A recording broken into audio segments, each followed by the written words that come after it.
Siapa sangka negara sedisiplin Jepang yang terkenal rapi dan bersih sekarang lagi pusing tujuh keliling. Gara-gara apa? Gara-gara masalah imigran, khususnya dari daerah India. Awalnya niatnya mau nutup kekurangan tenaga kerja, malah bikin masalah baru. Sampah berserakan, berisik, sampai bikin warga lokal itu langsung protes sama pemerintah. Tapi tunggu, di tengah kekacauan ini, ada satu negara yang namanya justru naik daun. Ya, siapa lagi kalau bukan Indonesia? Nah, kira-kira kenapa ya dan alasannya apa? Nah, tonton video kali ini sampai selesai. Jadi, ceritanya gini, Jepang itu memang lagi butuh banget tenaga kerja, terutama di sektor berat kayak pabrik atau konstruksi. Akhirnya, pintu dibuka buat pekerja asing. Dan ini ya, jadi salah satu yang paling banyak masuk, teman-teman.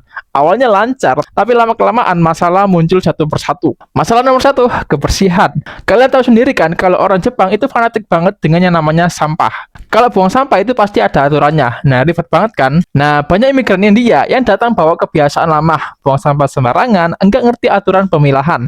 Hasilnya gimana? Ya, tumpukan sampah di sudut kota Jepang banyak sekali, teman-teman. Dan hal ini itu mencoreng banget nama Jepang, teman-teman. Dan masalah nomor dua yaitu gesekan sosial.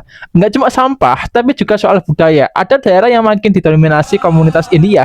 Mereka bikin kegiatan, nyanyi-nyanyi yang menurut warga Jepang itu berisik banget dan mengganggu ketenangan desa. Protes pun memuncak, warga lokal sampai bikin petisi. Dan parahnya, politisi Jepang pun itu mulai mengeluarkan wacana untuk membatasi imigran dari India. Bayangin ya, Jepang itu trauma banget, teman-teman. Nah, ini dia yang menarik. Di tengah isu panas soal India, situasinya itu beda banget kalau kita lihat imigran dari Indonesia. TK kita itu yang mayoritas kerja di sektor formal kayak perawat, pabrik justru sering dapat pujian. Kenapa itu bisa terjadi ya? Nah, kuncinya itu ada di adaptasi dan pelatihan. Sejak awal, program magang dan program kerja untuk Indonesia itu ketat banget.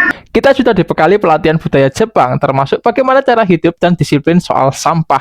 Jadi, pas sampai di sana, TKI kita itu cepat menyesuaikan diri. Dan kemudian orang Jepang itu melihat TKI kita itu ramah banget ya, mudah diajak ngobrol, dan yang paling penting, enggak bikin masalah besar.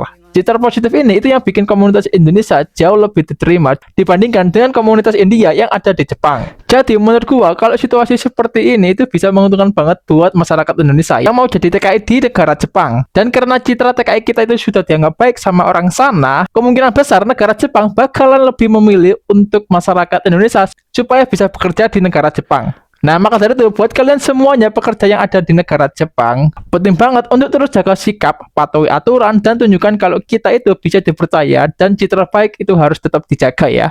Nah, gimana menurut kalian? Apakah ini saatnya Indonesia beneran jadi tujuan utama Jepang untuk merekrut pekerja asing? Silakan kalian tulis di kolom komentar. Jangan lupa kalian like, subscribe, dan komen channel ini supaya kalian tidak ketinggalan informasi menarik lainnya, teman-teman.